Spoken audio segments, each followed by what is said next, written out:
So this will give everybody a chance to meet the new members and some of the new members to meet the old members. So, okay, get some jostling around in here. Okay. Well, I'll start. My name is Derek Westbrook. I'm the director of DEI. Who would like to go next? I will pass the baton to... May I go, Derek, since I'm going to have to get off camera in a little bit. Thank you. Hi, everyone. My name is Leah Werther, and I'm the district's K-12 Diversity, Equity, Inclusion teacher on special assignments. I am at soccer practice right now, but but I'll be here listening on the call. So excited to meet everyone tonight. Anise.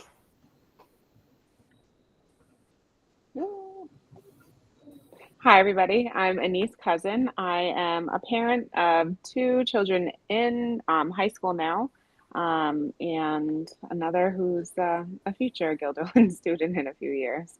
Happy to be here. Thank you. Blanca. Hello, everybody. I'm Blanca Gonzalez Parker, and I'm the school board president. And I'm also happy to be here. Apparently, I've been labeled old. I'm an old member. Seasoned veteran. Cassandra. Hi, I'm Cassie Weiss. I'm a junior in high school right now, and this is my 2nd year on the committee. Thank you. Introducing our superintendent.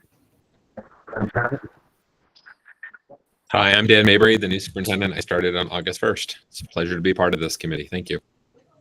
Hunter.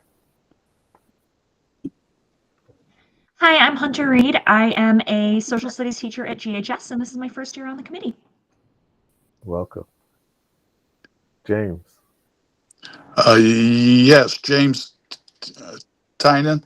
I'm a grandparent to two students in the Guilderland system, and this is my first time on the committee, and it's good to be here.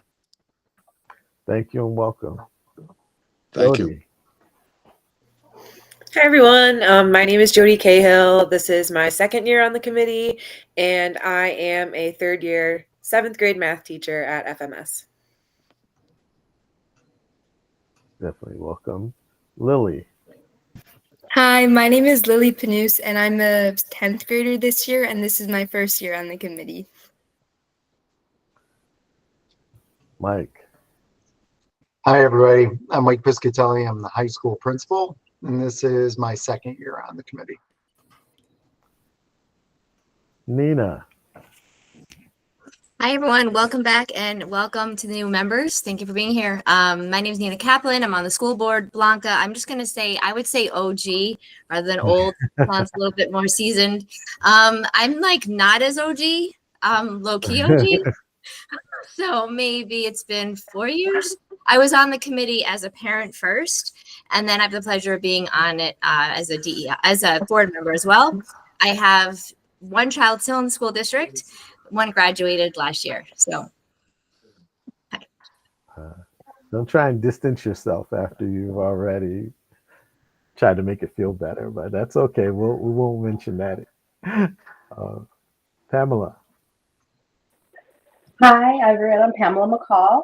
My daughter Sophia is a 5th grader at Linwood Elementary School, and this is my 2nd year. But I missed a lot of last year because Nina can attest to this. Our PTA meetings, which I was the president, fell on the same day, usually of these. So I am happy to be back and no longer the PTA president and being able to attend it. Pass that along.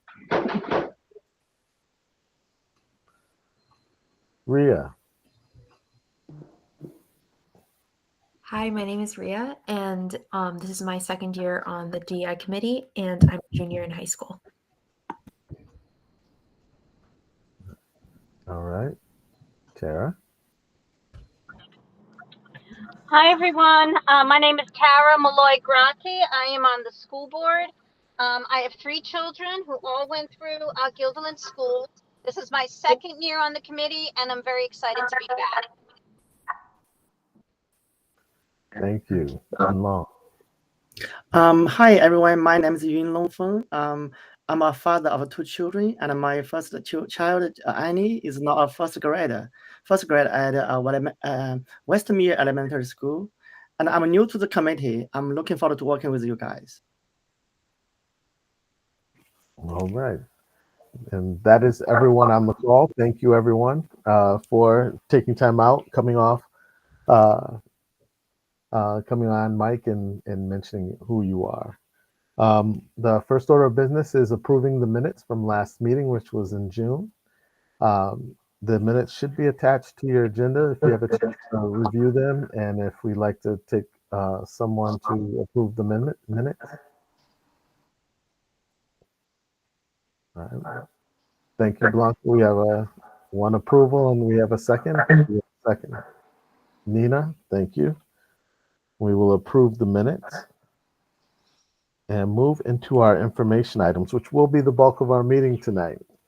What I wanted to do before we get into the subcommittees and the steering committee members is to hear the DEI in action report, largely because some of the things that we're doing connect directly to our subcommittee work, and I wanted to make sure that we heard some of the things that were going on. And before we lose Leah, if she has anything to add, she can do that as well. All right, so for the last month, Leah and I have been very busy in the district.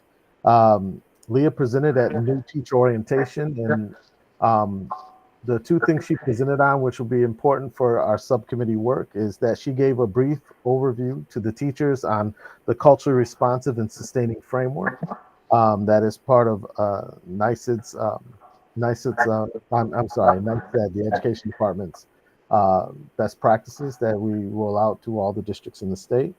And she did also review with them the New York State Portrait of a Graduate, which puts culturally responsive and sustaining education at the center. These new documents that came out will be part of what some of the research subcommittee will be looking at and being able to help guide our work there. So it's important that we're aware that that work has already been started and is going on in our schools. During the first week of classes, Leah was invited to Jody Cahill, another member of our DEI committee, in her math class, and they introduced some diverse mathematicians for the students, including David Blackwell, Katherine Johnson, Alan Turing, and Mary Cartwright. Leah also went to Alicia Wine and Bernie Bott's picture book class in Guilderland High School for a book break, and with the author Kevin Hanks, who is the author of Chrysanthemum. The book explores themes of self-acceptance, bullying, and the power of kindness. So those are some themes that we would like to come back to throughout our time here today.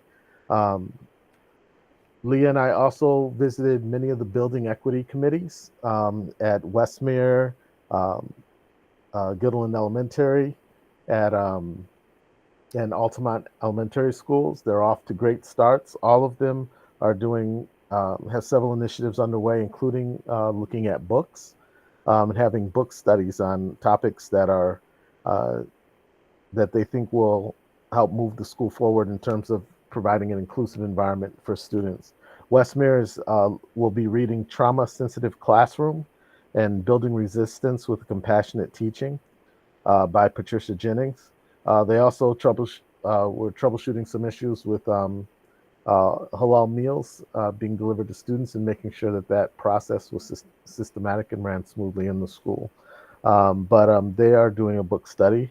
Altamont has a number of different initiatives that they are working on, from a school quilt that they have been doing. This is now their second year managing that, and they're also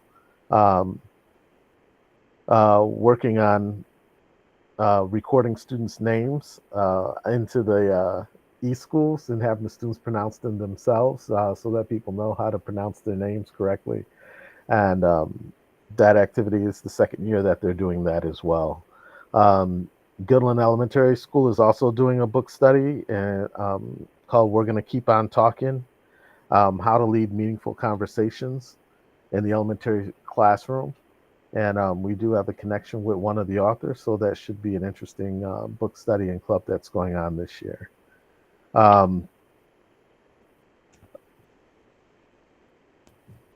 Leah was also busy in the classroom. She co-taught an introductory lesson on Jason Reynolds' book Ghost, which is with sixth grade teachers, Meg Polino and Christine Hustis. And we also went back to the high school and joined Chris Mazur and Nancy Fallon's class in their introduction into their role. And we introduced our role in the school and in the district, and we participated in some introductory community building activities in that classroom so that when we come back to discuss things in the school, they will know who we are. So that's the 10th grade class as well. Leah and I both attended a advisory committee meeting for the Elevating Student Voices, which is a regional BOCES program that will be happening this year. And we will have 7 students from our school participating in that program this year. It's a leadership program for our students. Last year, one of our students was chosen to be on the end of the year panel, chosen from a number of students. Chloe Tyson, who was a senior, and she's moved on to college, but she was one of our standout leaders who was recognized there. And I was on the panel as well. Our student voice subcommittees have already met. The steering committee at the the middle school at FMS met earlier this week, and they're getting ready for their first meeting on the 29th. And at the high school, the student voice committee met today and this morning, and they had a very fruitful and eventful meeting. And I think they're ready to get started and underway as well. Upcoming, Leah and I will also be facilitating an affinity group for members of the Global Majority Educators and for the BOCES School District. We'll co-facilitate that along with Niskayuna's Chief Equity Officer as well. And that will be a year-long program. And Capital Region BOCES is also organizing a field trip to Malcolm Bernard to the Malcolm Bernard HBCU College Fair in New York City. There will be more information out about that. The cost is $90 per student at this time. And there'll be more information about how students who are interested in going to an HCBU can get down to that fair and view those schools. So as you can see, we've already started the year pretty busily. We showed up at some of the open houses throughout the high school's open house was great, and we had a good time there watching the parents try to follow their student schedules. It reminded me when I first started working here and probably, looking for directions around the building. It was nice that I could actually give directions for once and then be accurate and help people out. But we also went to Linwood Elementary School for their opening as well. So it was a good time to be had by all. But we've been very busy in the district, and we wanted to put that information on people's radar and also center some of the work that NYSID has been doing as we get into some of what our subcommittees will be doing this year.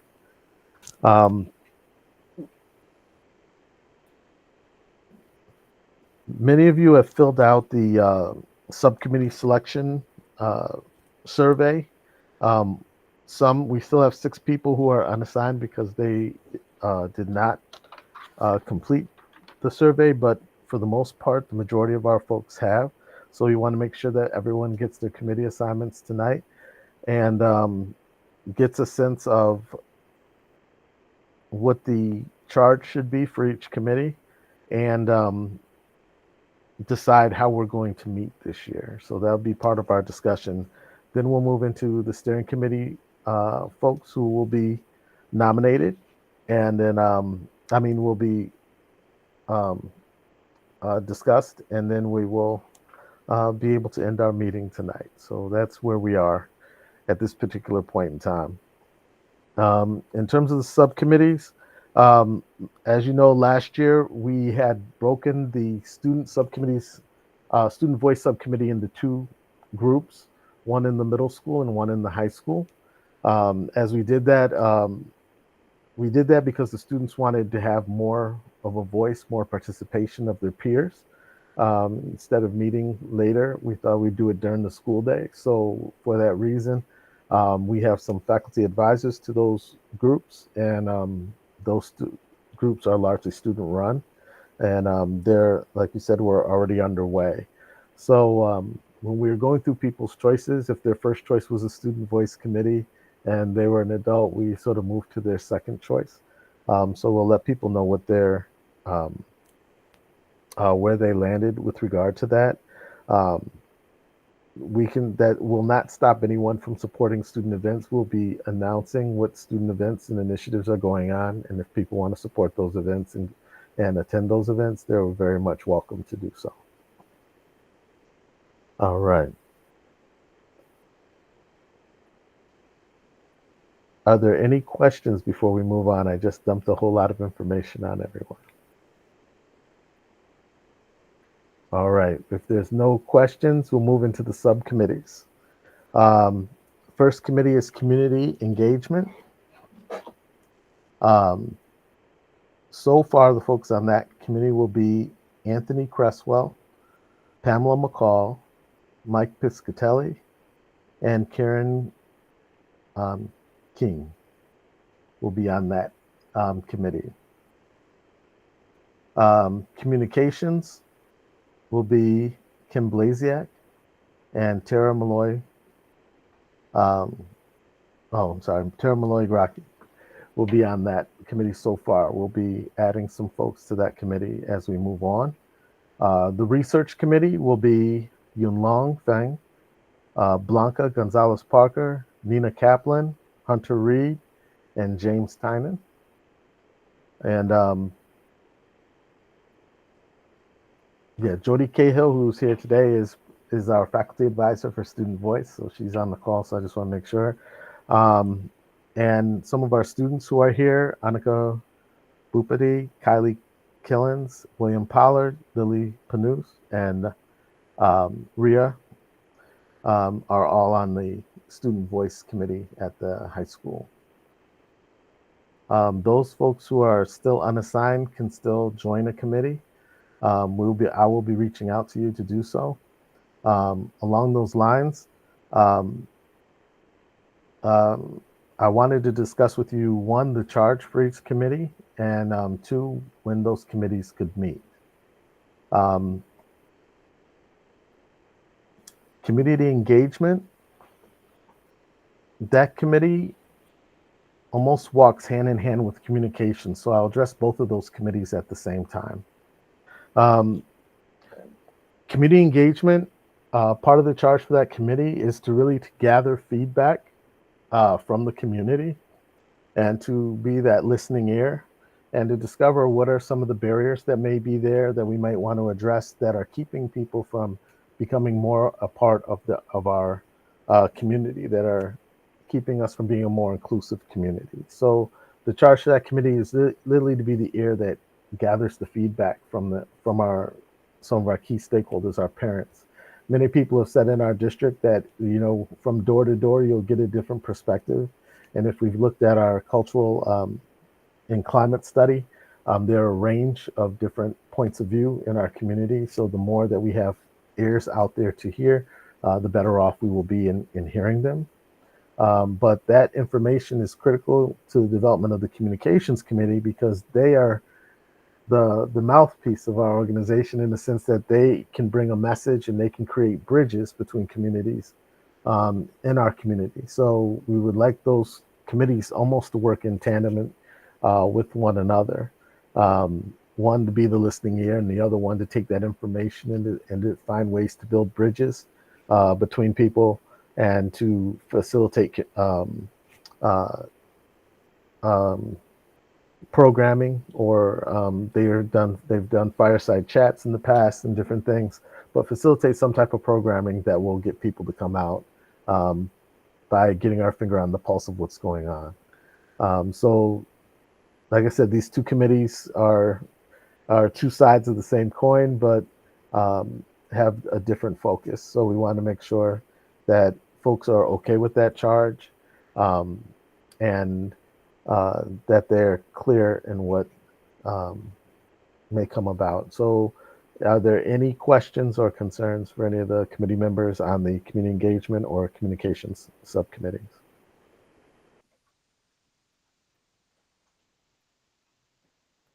I will say one suggestion that came from a faculty member that I put in my back pocket for this meeting, for the communications committee, was a suggestion that we do a program for parents to learn how to advocate for their children in the school system, and maybe do a forum on that, because a lot of parents would like to know how to what is the best pathway to get the best response when coming to school. And I think that would help smooth relationships between teachers and parents and students and our stakeholders.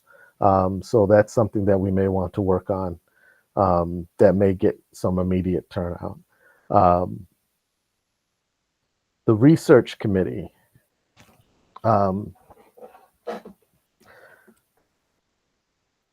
There were two things that were really important for research, in the way of deliverables for this year. One is the role that the culturally responsive and sustaining framework is playing for NICED, and how they've made it central to their portrait of a graduate materials that they just literally put out this summer, and gave us something to look at. And I think it's important that we're familiar with the materials and what is being put out by NICED. I am also on the NICED Equity Officers Committee group, and I'm also in the advisory group for that committee. So anything that will be being discussed, I will be bringing back to the research committee.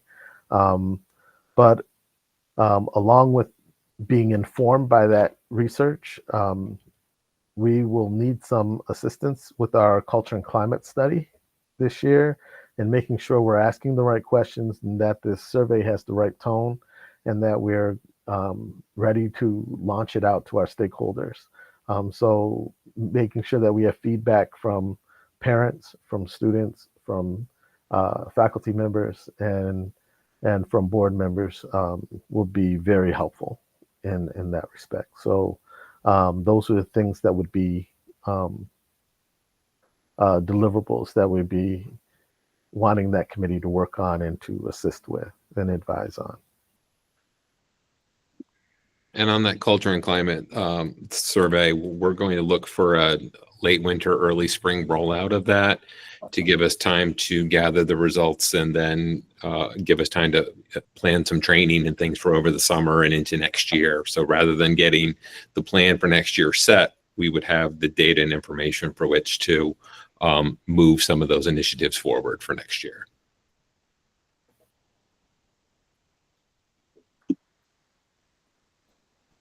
All right.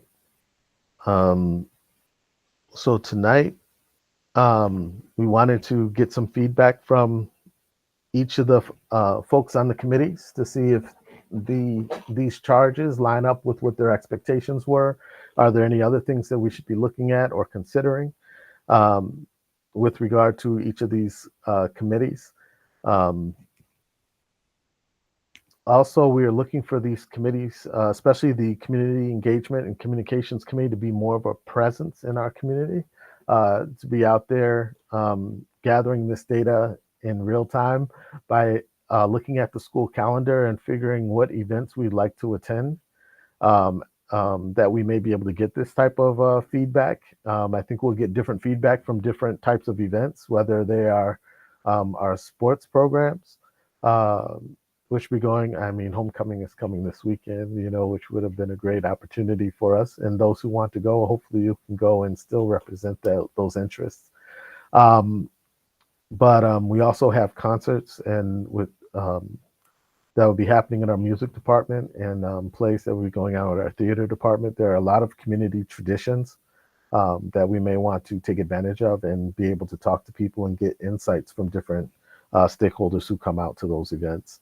And that will maybe give us some ballast for figuring out what messages we want to get out or what forms we want to hold or what we want to do in our communications committee as well.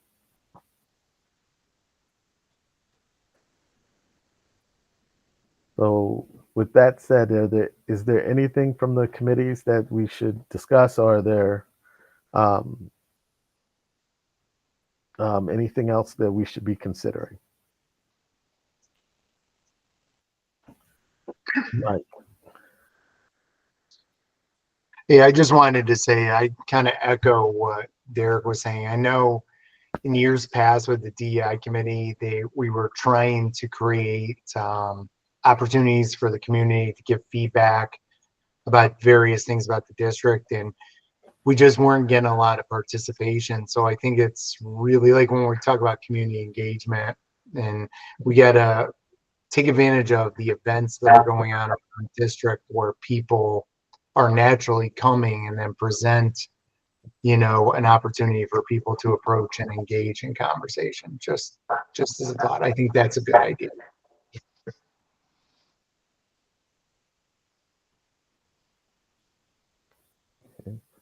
Guilderland is such a diverse community, and it's important that sometimes we need to point that out, that people might not see it on its face.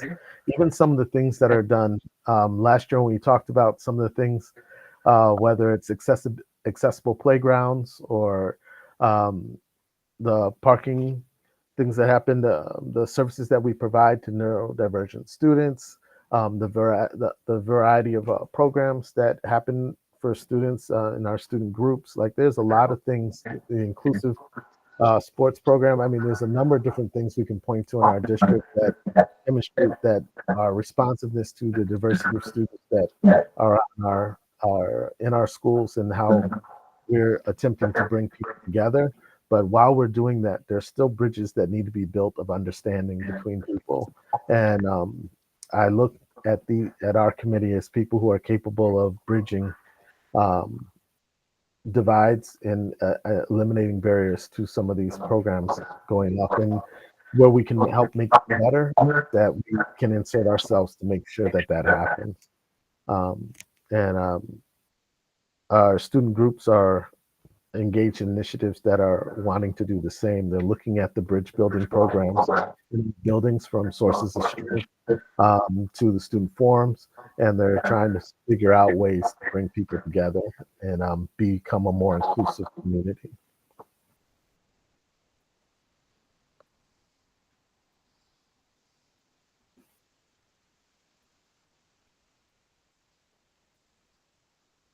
All right. Now, on a logistical end, we will definitely need to keep minutes from our meetings when we do meet. I'll be working with Leah Werther to put together, which really is already established, mostly a landing page that everyone will have access to see the minutes from all the meetings. And whenever we have our meetings, the subcommittee meetings, that they can take minutes and put them in real time in those the documents that are provided, so it'll be easy to find. The links will be included in the meeting invitations, and it'll be easy to keep track of what is being done. Last year, the subcommittees met 2 weeks prior to the to each DEI committee meeting. So every other Wednesday we were having a meeting, whether it was a district DEI meeting as a whole, and in the subcommittee meetings around at the same time, 2 weeks later. I wanted to know if people were interested in maintaining that schedule.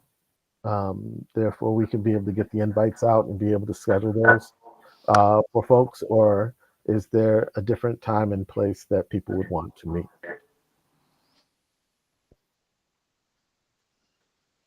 Tara.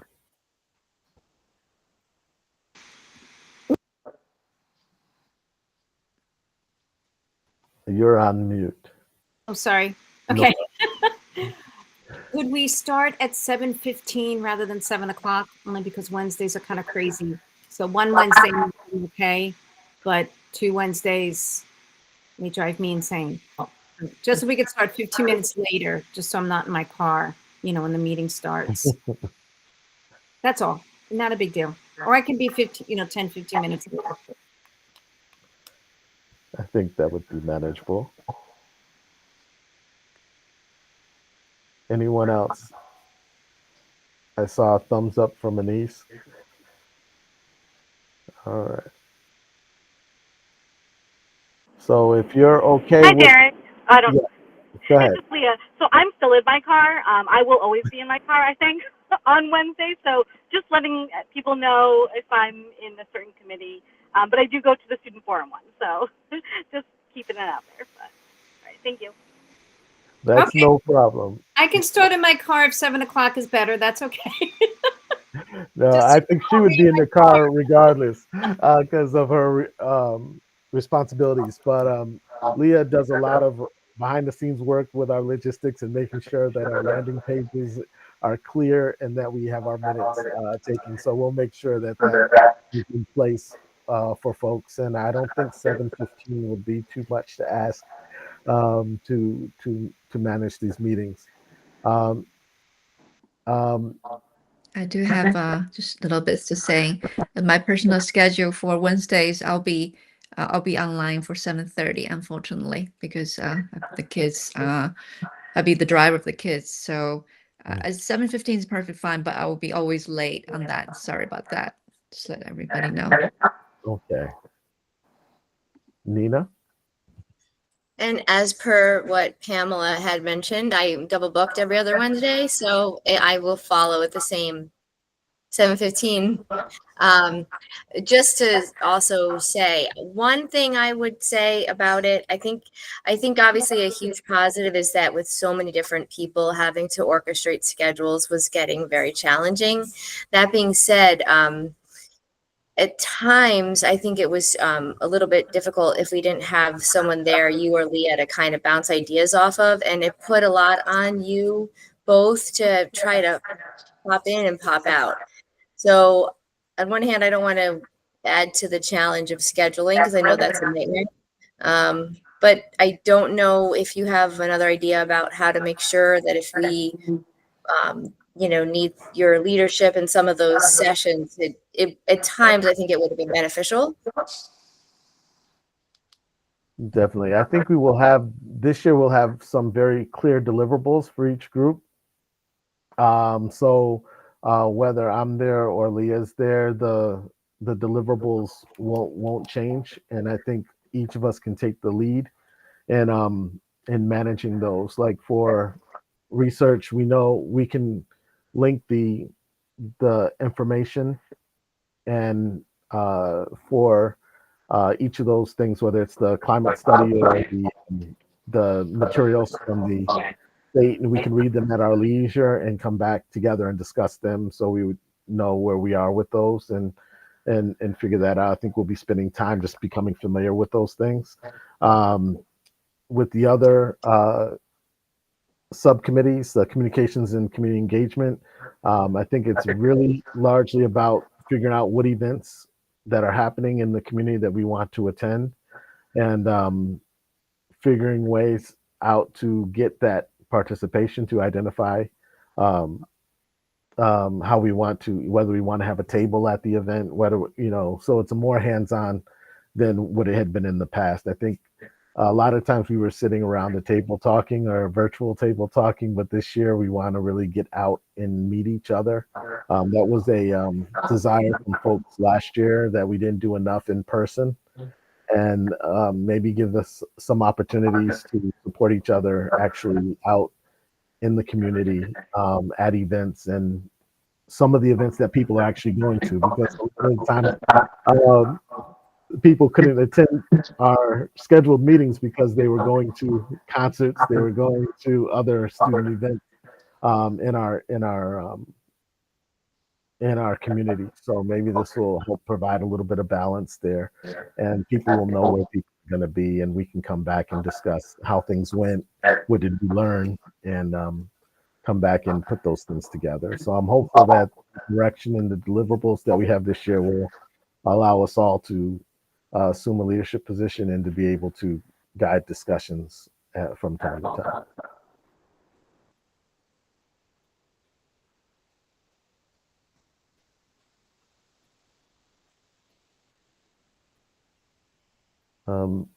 Should we take a vote to make sure that every other Wednesday at 7:15 with some allowances will be workable for folks?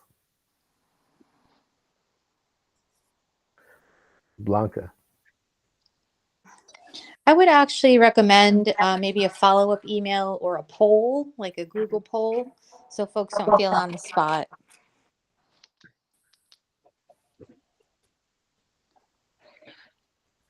Okay, no problem. We can do that.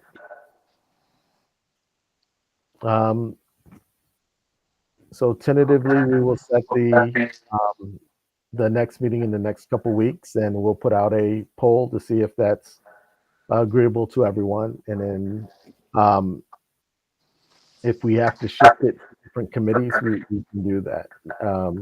The only benefit to having people meeting at the same time is that they'll be able to meet with each other, and everybody will know where everybody is at any particular point in time to catch each other. But we can always follow up with emails to let people know. I think another important aspect this year is to have more email communication prior to meetings, and so that we'll be on the same page. Also, the steering committee typically will meet ahead of the district committee meeting. As you know, our superintendent, myself, and the president of our Board of Education are on the steering committee. We did randomly pick folks who had used the survey to say that they were interested in being on the steering committee. Let me find my list. I had it in front of me. And that were randomly picked there for particular constituent groups. So if we had multiple names for, say, a parent or community member, I drew them out of a hat. So that way, that's where those came from. Definitely. So our steering committee members, we have a staff representative, which will help us give clarity in terms of rolling out things on the building level and having that perspective from staff. That is Mike Piscatelli. Our adult representative is Karen Keene. And our student representative will be Ria. Is she on the call? Yeah. Ria, one of our students as well. If you guys are amenable to that, still wanting to do it, you definitely confirm with me. So I know that you're okay with doing that because you expressed an interest, but sometimes people change their mind. But that they will be on the steering committee, and they will be helping us move forward and figuring out our learning component. Now that we're moving forward as a group, the feedback in the minutes will be helpful for the steering committee to be able to review those, which is why we wanted to have the meetings sort of offsetting each other. So give us time before the meeting to determine what we would need to do to support the work of our subcommittees and make sure that our learning component is something that's meaningful and practical to the group, so that people have a reason to want to come to the meetings other than just to hear me talk and say what everybody's doing. So we hope that they will be festive and that people will different people will report out. Usually, sometimes we see the same voices, but we want to rotate the voices who chair the meeting and who different members of the steering committee will be chairing these meetings. And different people hopefully will be reporting out from the committees. And we'll be working to make sure the folks who have not been assigned yet may be supporting the communications committee so that they're not an army of two. Because that is one of the, I think, most challenging positions, committees, is trying to get people to come out to talk about issues that are important that we need to address, but everybody is stretched so thin that it's hard to find spaces. So people really have to have urgency to come out and to participate beyond what we already do. So that support will be necessary moving forward. Are there any questions, concerns, things that we need to address before?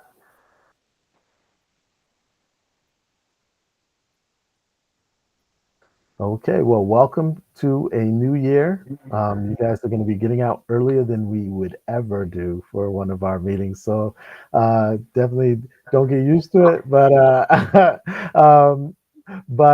definitely thank you for taking the time out to make a commitment to pushing this work forward. Each year that I've been here, we've changed things a little bit to try to make that work move forward in a way that's meaningful and credible and makes a difference in our district. We have a lot of strong leaders in our district who are really spearheading initiatives in our schools that we think need to be amplified, and we are, I think, part of the solution to making sure that folks hear about these things and that we are creating a more inclusive community at a time where our society is getting more and more polarized. We need folks who can build bridges, who can bring people together, and can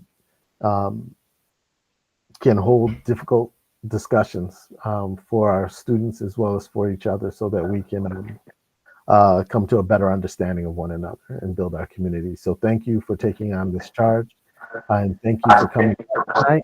And if we would like to close the meeting, I'd like someone to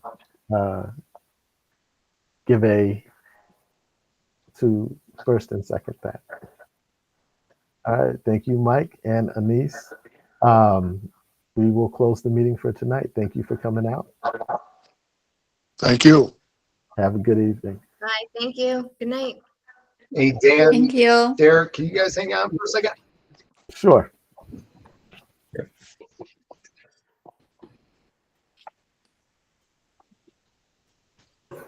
And we probably can stop the recording too, right? For the Oh, that's right. Yeah. Yeah, hold on just a second.